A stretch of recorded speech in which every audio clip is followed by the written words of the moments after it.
Good afternoon to all of you. I'm Prerna Sharma and I'm a research fellow at University School of Environment Management, Guru Gobind Singh Indraprastha University, and I'm pursuing my research under the supervision and guidance of Professor Anubha Kaushik there.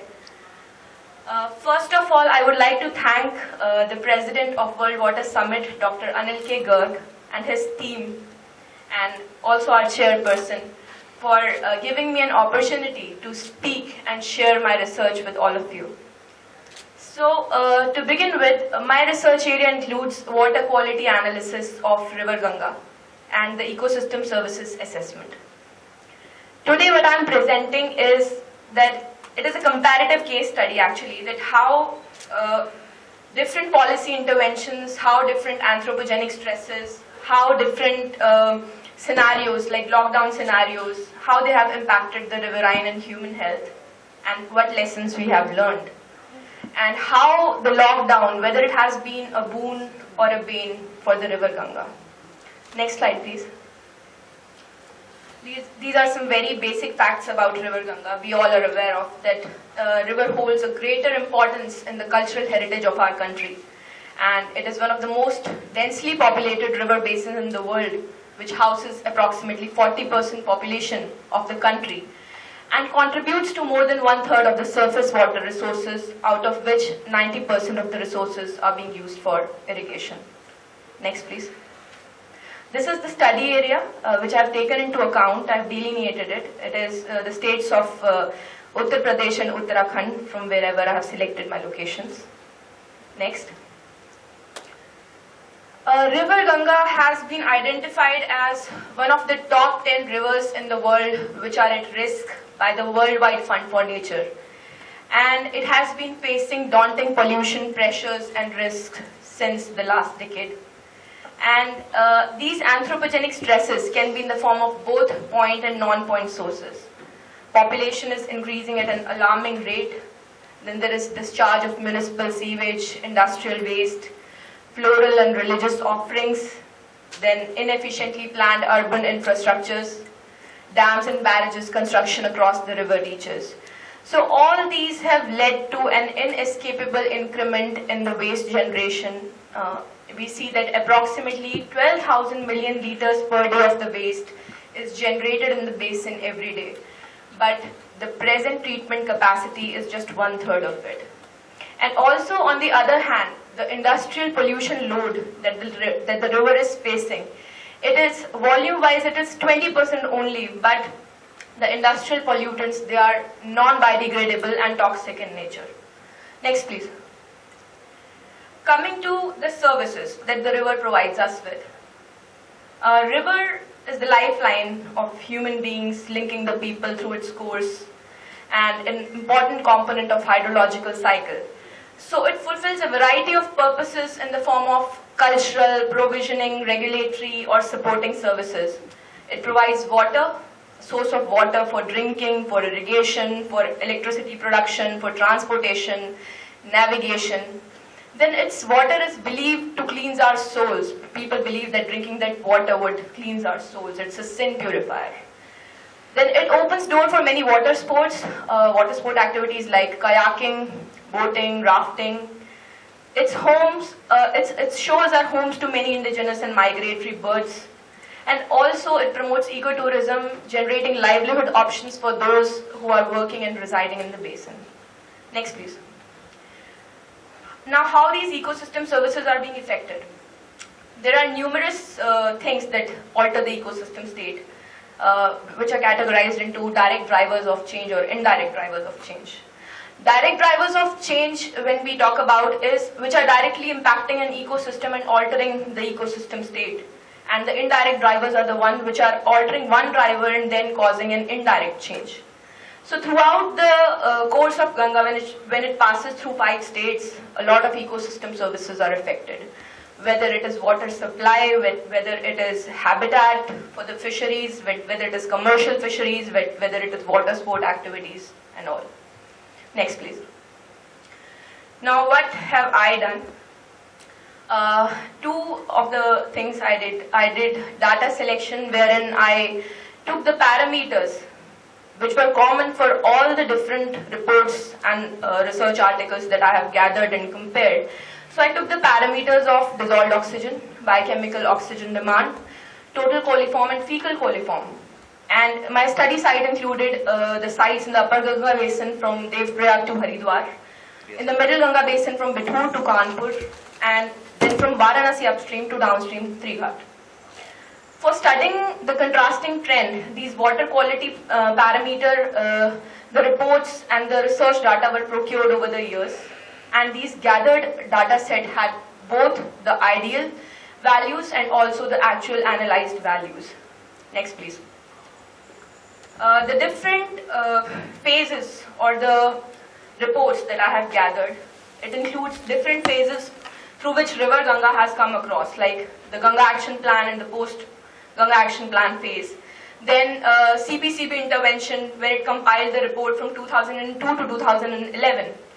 Then my own research, which is Sharma and Kaushik, that I did, my own analysis. Next are the mass bathing events like Ardh at Prayagraj in 2019. Then I took into account the post-lockdown phase, and then the Mahakumbh in 2021. Next.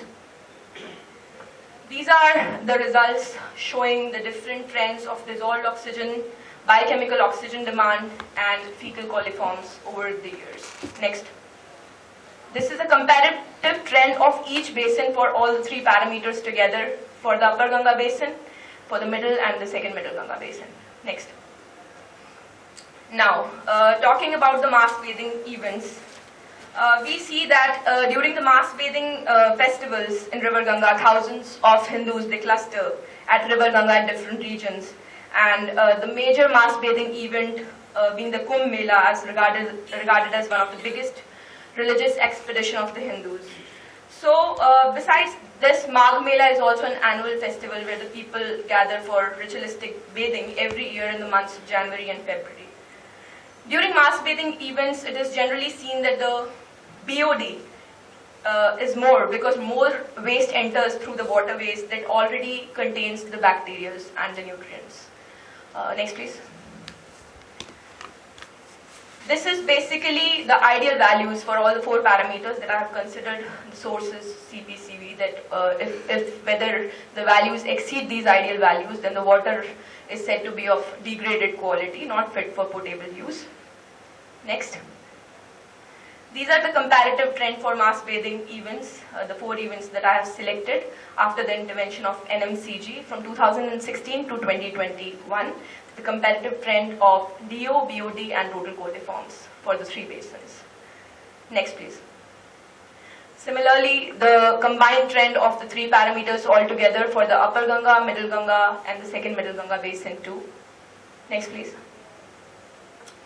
These are basically the primary water quality criteria for outdoor bathing and the designated best use class of surface water for drinking, bathing, outdoor bathing, or drinking after conventional treatment and disinfection, or for the propagation of fisheries.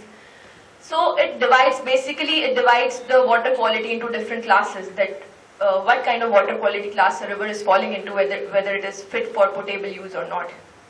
Next, please. Yeah. Basically, we see that dissolved oxygen, BOD, total coliform, fecal coliform, these are basically the critical indicators that depict the biological health of a river. So herein I have tried to categorize with each phase that how, in which water category class it is falling. So we see for the Upper Ganga Basin, mostly it is falling in class A in terms of dissolved oxygen. In terms of BODs, many of the sites in the Middle Ganga Basins, they are falling under class category D. In the Upper Ganga Basin, somehow it is falling in A, B and C combined. Next, please. This is for the total coliforms. It is not falling under any class because at most of the sites, at many of the sites, it was found more than 500 mpn per 100 ml. Next, please. Similarly, for the mass bathing events, the same categorization has been done, categorization into different water quality classes. Next. Okay. So, before I conclude this, I would like to talk about the interventions. Talking about first the gap and the post-gap phase. The main objective of the gap and the post-gap phase was pollution abatement so that the river water quality is improved to acceptable standards. Gap 1 focused on the obstruction, diversion and remediation related to sewage, but it only addressed a component of contaminant load of river Ganga. We see that during the gap phase and post-gap phase, there were somewhat lesser DO, more BOD and more fecal coliform values that were observed while we compared it with other research data. But still it indicated improvement in terms of BOD and DO values because the values were found within stipulated limits. However, fecal coliform came out to be the only parameter during this phase that exceeded the maximum permissible limits for many of the locations. So, this could be attributed to a fact that there would be an increase in pollution load discharged into the river. The reasons can be population explosion, rapid industrialization, urbanization, forest cover reduction, changes in the land use, pollution from the non-point sources, agricultural runoffs, or ignorance of the issues of heavy metal pollution and pollution from the rural sectors. Second, talking about the compilation of CPCB report of 2013. CPCB compiled the water quality data of River Ganga from 2002 to 2011 from the basins. The critical parameters of DO, BOD and fecal coliform showed an uneven trend for both the basins. There was slight improvement in terms of some of the parameters at specific sites, while at some places the values only showed further deterioration. So the other issues addressed by it was ensuring that potable water quality and sustainable environment development happens through expansion of sewage infrastructure or the floodplain protection or treatment of pollutants at the source or creating public awareness about the importance of rivers. My own research, it indicated the decline in DO, rise in the BOD, more concentration of fecal coliforms when compared to the preceding or events like Earth Kumbh, post-lockdown event or the Mahakumbh phase for the upper and the middle Ganga basins. The reasons could be attributed to high levels of organic pollutions as many of the sites in both the basins are considered to be religious hotspots. So large amount of organic contaminant load, anthropogenic activities, runoff from the soil or decaying vegetation, point sources, religious wastes, floral offerings, they were the main reasons that were behind it. And importantly, some major drains responsible for the fluctuation in these parameters. Like at Devprayag, there is Kodia Nala, Lakad Ghat, STP drain, then Jagjitpur at Haridwar, Harki Body drain, and many others in the upper Ganga basin during my study.